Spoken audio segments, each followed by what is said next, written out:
اعوذ باللہ السمیع العلیم من الشیطان الرجیم بسم اللہ الرحمن الرحیم۔ بات چل رہی تھی ظاہری مالک کے ذریعے جائیداد کی منتقلی کا سکوپ کیا ہے، اس کی لیگل ویلیو کیا ہے اور ویلڈٹی قانون کے اندر کہاں تک سٹینڈ کرتی ہے۔ اب ظاہری مالک بظاہر تو یہ ایک ایسا مالک ہے پراپرٹی کا، بظاہر پورے سول لا کے اندر ہمیں کہیں بھی، اور خاص طور پہ ٹرانسفر آف پراپرٹی ایکٹ 1882 میں بظاہر تو کوئی ڈیفینیشن یا اسپیسیفک السٹریشن یا اسپیسیفک کوئی ایکسپلینیشن جو ہے وہ اسپیسیفکلی ظاہری مالک کے اعتبار سے ہمیں نہیں ملتی ہے۔ البتہ ظاہری مالک کی جائیداد سے منتقلی کے متعلق کچھ جو ذکر ہے وہ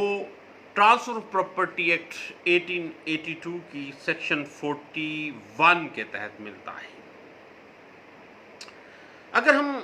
سیکشن 41 جو کہ ظاہری مالک کی طرف سے جائیداد کی منتقلی کو کچھ زیر بحث لاتا ہے، تو اگر ہم اس کو تھوڑا سا دیکھیں تو بات اس طرح سے ہے کہ جہاں پر غیر منقولہ جائیداد میں مفاد رکھنے والے اشخاص کی قطعی یا مینوی رضامندی سے، یعنی اصل مالک کی رضامندی، خواہ وہ ایکسپریسلی ہو یا امپلائڈلی رضامندی ہو، ایک شخص ایسی جائیداد کا ظاہری مالک ہو اور اسے معاوضہ کے عوض منتقل کر دے، تو منتقلی جو اس پراپرٹی کی ہوئی ہے وہ صرف اس وجہ سے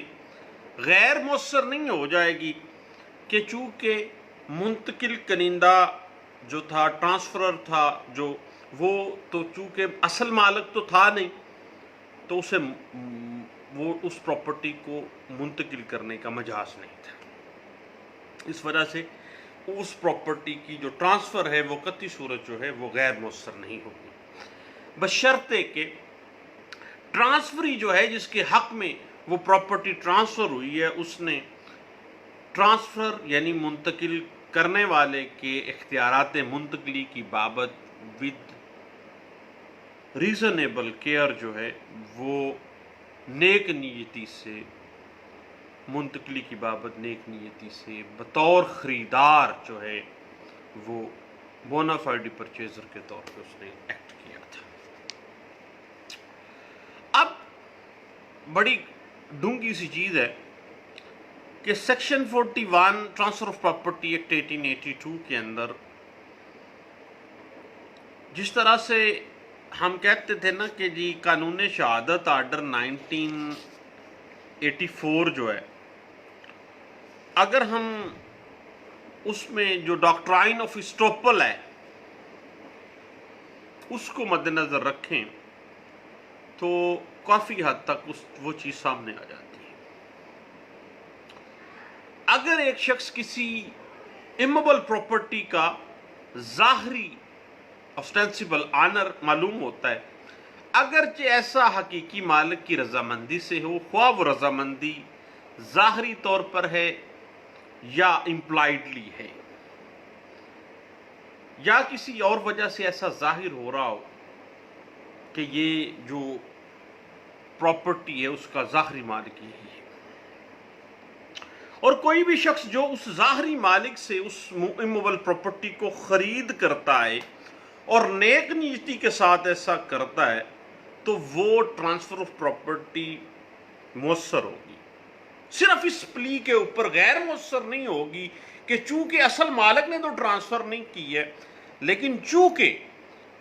section 41 transfer of property act 1882 یہ واضح کر دیتا ہے کہ چونکہ ٹرانسفری نے نیک نیتی کے ساتھ ایکٹ کیا اور جو ظاہری مالک تھا اس سے اس نے پراپرٹی پرچیز کی ہے، اب اسٹروپل لگ گیا ہے حقیقی مالک کے اوپر کہ وہ انکار نہیں کر سکتا۔ اسی وجہ سے میں ہمیشہ کہتا ہوں کہ جو قانون جو ہے وہ بنیادی ایک دوسرے سے ملتا جلتا ہے۔ اور اسٹینسیبل آنر بنیادی طور پہ ڈاکٹرائن آف اسٹروپل جو ہے قانون شہادت آرڈر 1984 جو ہے اس کے اوپر اس کی بنیاد ہے۔ فرض کریں علی عمر کی موجودگی میں سلیم سے کہتا ہے کہ وہ مکان نمبر 6 کا مالک ہے۔ علی عمر کی موجودگی میں سلیم سے کہتا ہے کہ وہ مکان نمبر 6 کا مالک ہے اور اسے منتقل کرنے کا پورا اختیار رکھتا ہے، حالانکہ علی کا اس مکان کے ساتھ کوئی تعلق واسطہ نہیں ہے اور عمر وہاں پہ موجود تھا۔ عمر کی موجودگی میں وہ کہہ رہا تھا اور عمر جو ہے اس مکان نمبر 6 کا مالک ہے، لیکن علی نے جب یہ بات کی ہے تو عمر نے یہ نہیں کہا اس کو کہ بھائی تو کیسے بات کر رہا ہے، میں اس کا مالک ہوں، جوندہ جاگتا ہوں، ابھی تو کیوں کہتا ہے کہ میں مالک ہوں؟ اس کی تردید نہیں کرتا وہ۔ اس طرح جو سلیم ہے وہ واقعی سمجھ بیٹھتا ہے کہ علی جو ہے چونکہ عمر کی موجودگی میں کہہ رہا ہے اور اصل مالک تو یہی ہے، اور اسے وہ یہ سمجھتا ہے کہ اسے اس مکان کو ٹرانسفر کرنے کا اختیار بھی حاصل ہے، اور وہ علی سے مکان خرید لیتا ہے۔ اب یہ جو ٹرانسفر ہوئی ہے اسٹینسیبل آنر کے ذریعے یہ مؤثر ہوگی۔ اب جو اصل مالک عمر ہے نا وہ لین دین سے انکاری نہیں ہو سکتا،